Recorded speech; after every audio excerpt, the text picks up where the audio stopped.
Hey Kiwis, the Greens want to give you a government-run power company. Whee! Electricity is going to become cheaper.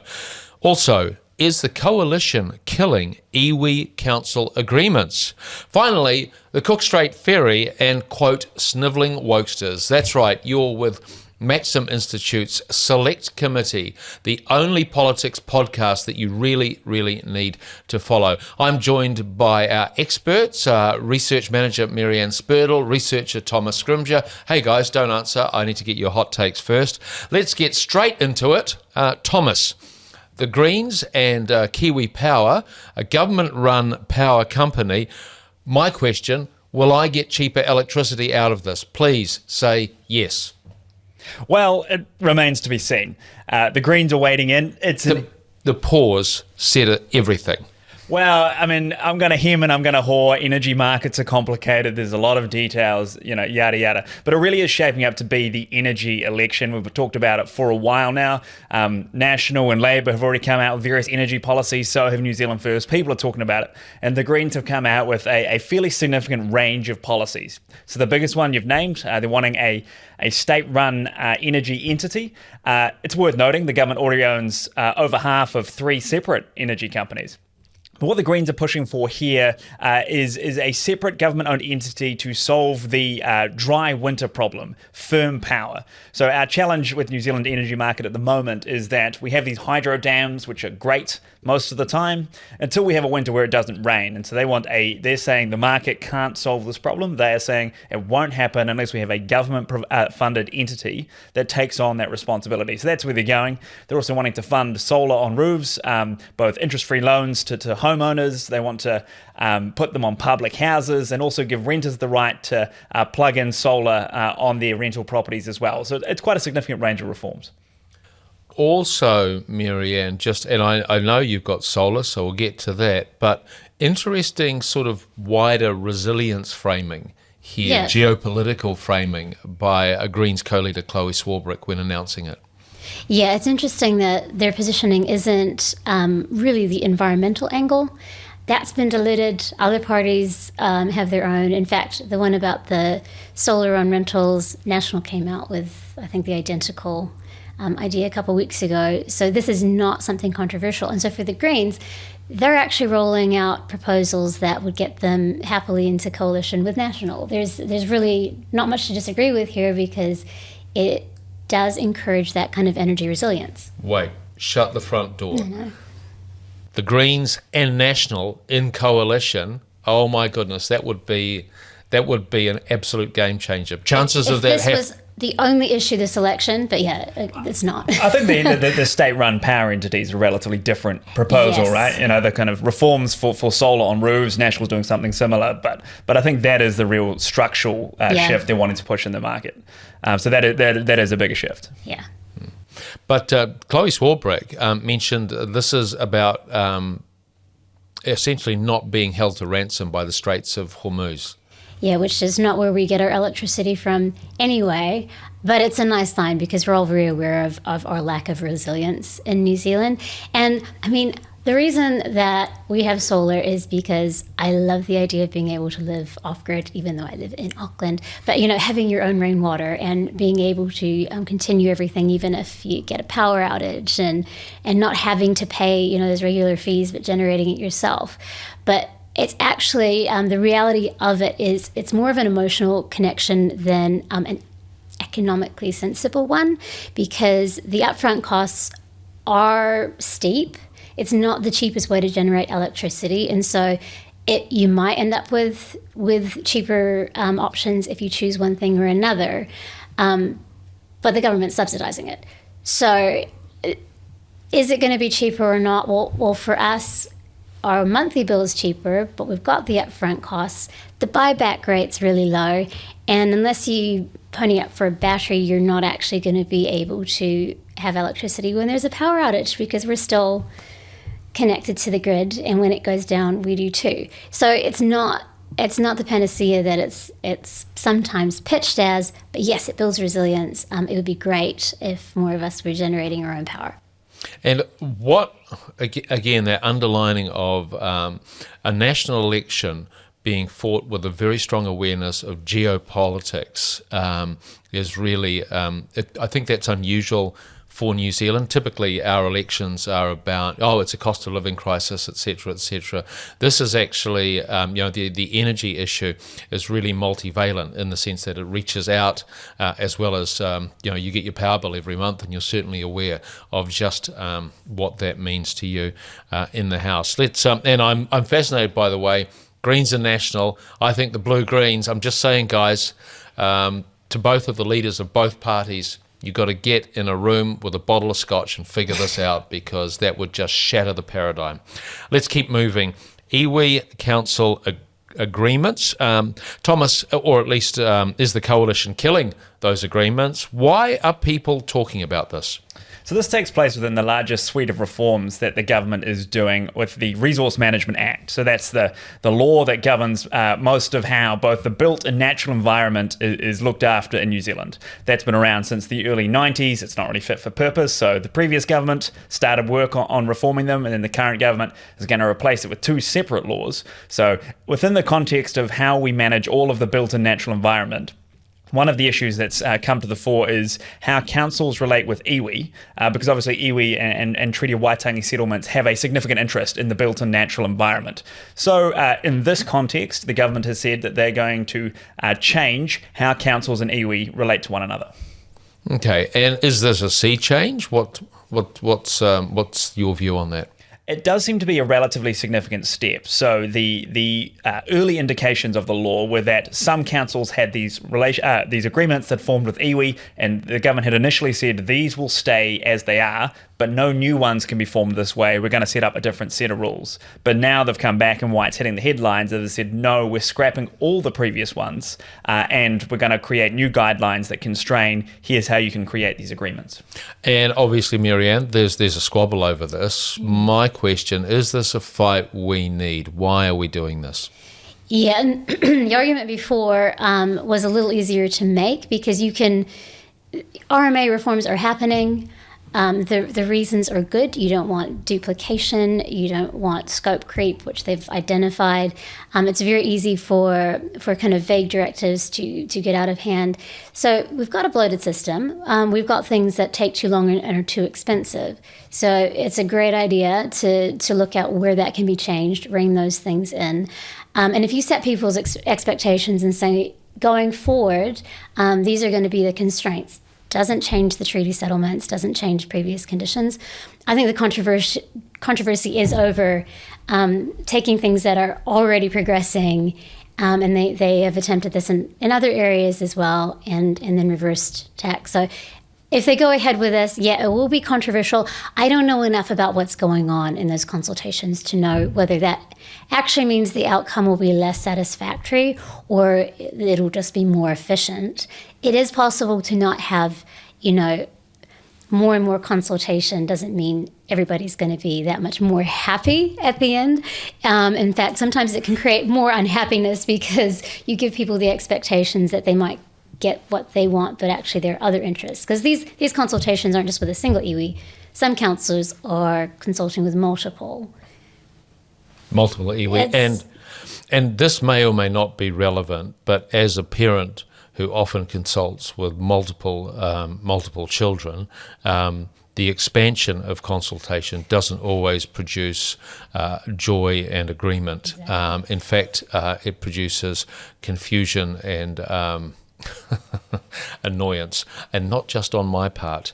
We'll keep watching this space. Interesting, Thomas, though, because National campaigned on localism last time around, and yet, okay, so now we've got localism, but the central government is going to tell you locals how to do it. Fascinating paradox. Yeah, I was confused by that, because certainly it was really strong in National's messaging at the last election. They were arguing that Labour's policies had been to centralise decision-making, to interfere with the ways in which councils made decisions around their local assets. It does seem like an eminently kind of local approach to say, well, councils can form their own agreements with iwi to give effect to their understanding of their obligations. And there is this centralisation and an overriding of previously existing agreements. So I think there is a real tension there between Like, is National pivoting from its ideological commitment to localism? Was it never as strong as they were positioning it as? Or are there really, significant problems here why, even though they're committed to localism in theory, it's not always possible in practice? The real test will be, I think Marianne alluded to this, is can we actually get more certainty? Because that's really the big obstacle that people face when there's uncertainty. It's less about the total time that consultation takes, so that's a problem and a cost. It's when there's uncertainty about how this will actually be affected. I'm not sure we'll get there. I'm taking a similarly agnostic position to Marianne, that we'll see as it emerges, because if this becomes challenged in the courts, if Labour comes in and immediately reverses this, then we're just back to the back and forth. So that's the real criteria of a successful reform, is if we can at least stick with it for a couple of decades and it more or less works. Even if it's not perfect, are we getting certainty? Okay. And by the way, that's both the only time you're allowed to take an agnostic position on the select committee. Let's keep moving to ferries. Now, 2 new rail-enabled Cook Strait ferries. They will be named Kupe and Cook, built at a shipyard in China, operated by Kiwi Rail when they arrive in 2029. The Crown entity Ferry Holdings will own the ships, then lease them to Kiwi Rail. The arrangement will be renewed in 2039. That's not what people are arguing about. It's the names. The names are, for one, Kupe, the other Cook. Winston Peters came out punching, of course, anticipated objections to Cook from, quote, snivelling wokesters. David Seymour, however, said that they were nice names, but asked whether the pairing was, quote, a form of quiet nod to co-governance. So you're seeing different modes there. How do you guys feel? Are you feeling a safe space to discuss this? What's your take, Marianne? I think both of them are guilty of pushing people's buttons and hoping that there's a reaction. Wait, because has anybody ever suggested renaming the Cook Strait? I mean, there are enough grown-ups outside of Parliament that I don't think this is an issue, but they love their one-liners. Are you telling me there's an election campaign on? Yeah. Okay. It does sound like it, yeah. Okay. Thomas? I mean, they're good names. Both Kupe and Cook were dudes who sailed across the ocean on boats. These are boats. They're both cool.